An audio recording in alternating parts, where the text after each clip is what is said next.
आई गे मैया इतना दिन चढ़ गल है मुँह जर्नी अभी सूत के उठती है ना गे पिलवाही। अरे हो गे रानी बोल गे बोल। हम काम करत करत मरी गे आ तू दिन चढ़त ले महारानी खानी सूतबे गे। कोढ़ी फुटतो गे कोढ़ी कोढ़ी कोढ़ी। तोरा नहीं फुटतो कोढ़ी कागे छुछुनरी तोरा। आगे कथी पे इतना गुमान दिखावे ले कथी पर? आ तू कथी पे इतना गुमान दिखावे लगे तू?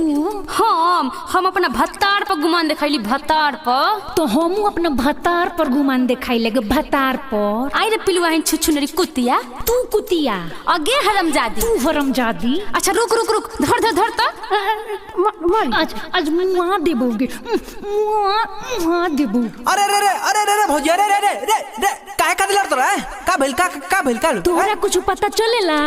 आई गे मैया हमार तो कोरम फूट गई। आ सुबेरे सुबेरे उठते उठते ही छुछुनरी कुतिया हरमजादी हमरा से लोड़ती। अगर मुंह संभाल के बोलनी तो मुंह मरबोगे। अरे का भइल बताइबू? का भइल?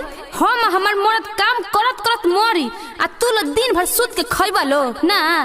उठता रहा इतना दिन चढ़ला आ गेहूं पाक गई बड़ी नींद आवता आए आ हम ही भर गेहूं काटा। हम काहे खातिर काटी गेहूं गे? इतना माई बाप दहेज दे के बियाह कइले बा गेहूं काटे खातिर गे। आ कथी कहता रे कि हम हमार मर्द कमात कमात मरी आ हमार मर्द ना कमाला का गे? बोल कितना कमालो कितना? 10,000 के तो महीना कमालो। वही 10,000 में दोनों जना खा के सुता रहेलू आ कोनो काम ना करबू। आए हमार मर्द 25,000 के महीना कमा ले आ फिर भी दोनों बेकत काम करीला। आ सुनो आज फैसला होक रही। सुनो तनी जी केने बानी? हां का भाई? हाय देखी महारानी अभी सूत के उठल बाड़ी आ हम दिन रात काम करी हमू ना करम छोड़ दे। अरे तो छोड़ ना देगे छोड़ दे की करत ताव दिखावे ले। आगे ढेर बोलबे तो अभी मारब झोट्टा लसार के मारब। हम का चुमा लेबौ कागे हमहू मरबौ हम। आ ना आ लोल कूच देम साफ। अच्छा तो मार के दिखा मार के।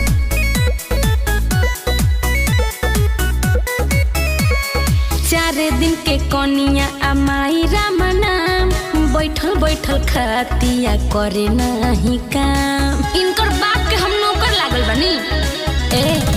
4 दिन के कनिया अमाई राम नाम बैठल बैठल खातिया करे नहीं काम। लागे पापा बस समाइल एकरा नेत में पाप समाइल होगे तोर नित में। रे चुप देखा शैलेश अपना मेहरारू के समझावा एकरा बड़ छोड़ के याद नहीं है। गेहूं पाक गइल कहा एकरा गेहूं काटे जाएगे झगड़ा कइले बड़ा बिना मतलब के। जा जा हम ना गेहूं काटे सुन ली पहले। लेके आइल बनी नैहर से दहेज का पलंग कुर्सिया गाड़ी कुदरे।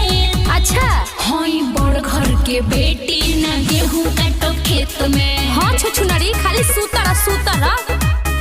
हई बड़ घर के बेटी ना गेहूं काटो खेत में। ढेर बड़का घर के भइल बारू तार माई काट के खियई है। अरे हम कमाए जाए भले बाहर में ढोए मटो करी राज करेगी मोरा मेहरारू। हम कमाए जाए भले बाहर में ढोए मटो करी राज करेगी मोरा मेहरारू।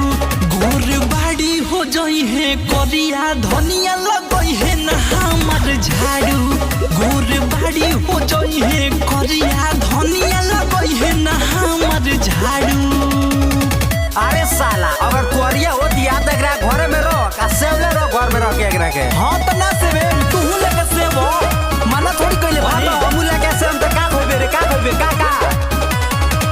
अरे घरों के काम आ बहरों के करी गइयो पैसियो खियाइले। अरे हर महीना नैहर से पैसा आई से अपना मंगाइले। बहुत पैसा वाला बारू तू तो।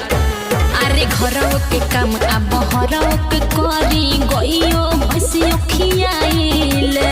हर महीना नैहर से पैसा माई से अपना मंगाइले। अरे दाज न कोराई भौजी बबुआ बमौगी के पेट में दाज करतानी कथी का दाज करतानी रे? ए जी सुन तनी एकरा एको गोतर में लाज नहीं खे। एकरा से मत बतियाई एकरा से बतियावल पाप बा ठीक ना होई ना। देखी कैसे डाइन खानी देखतिया। लेके आइल बनी नैहर से दहेज पलंग कुर्सिया गाड़ी कुदरे। हई बड़ घर के बेटी ना गेहूं काटो खेत में।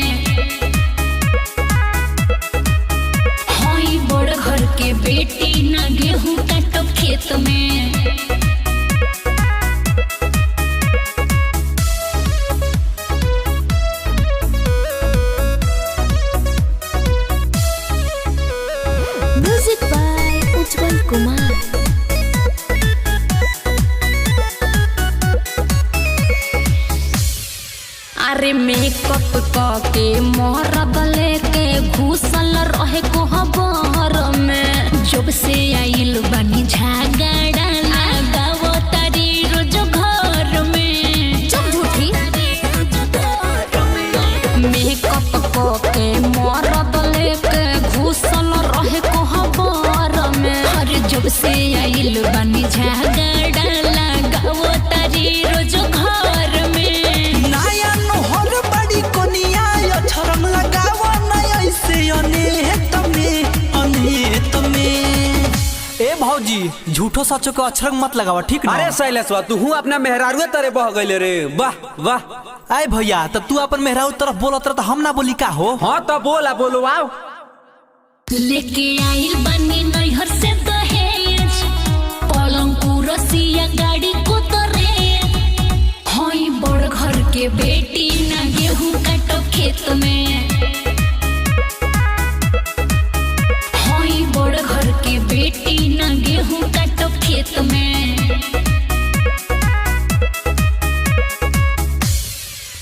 देख शैलेश, हाँ ऊ तो दूगो घर से आइल बड़ी सन। हाँ। तो लड़ाई झगड़ा कर तारी सन। हाँ। अरे हमनी के तो एक एक माई के दूगो बेटा बानी सन। हाँ। लड़ाई झगड़ा मत करवा, समझाओ ओकरा के। अच्छा हम तोरा बिना ना रह पाएम रे भाई। अच्छा ठीक बा भैया।